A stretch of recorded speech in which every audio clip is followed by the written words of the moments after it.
the solver will find the nodal temperatures using a procedure similar to what we saw in the big ideas in FEA.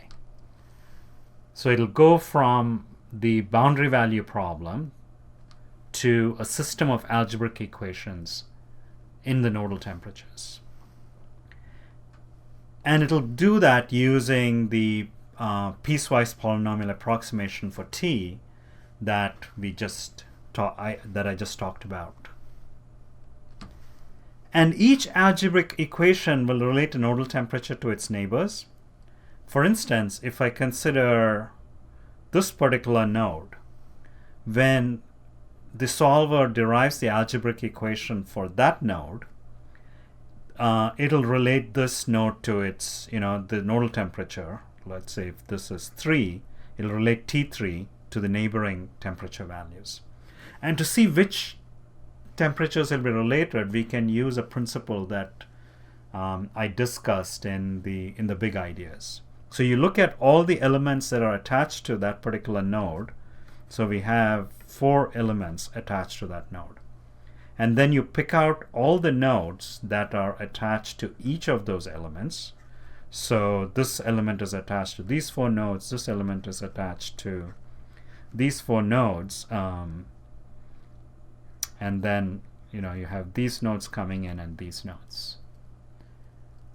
Which means that the algebraic equation at this node will relate T3 to these other values. This node is not connected to this element, so for instance, those nodes won't be involved in writing that relationship. And we also know that there's going to be a constant term that comes from heat generation. In this case, we don't have heat generation, so there won't be, the algebraic equations won't contain, at this node, the algebraic equation at this node won't contain the any constant term.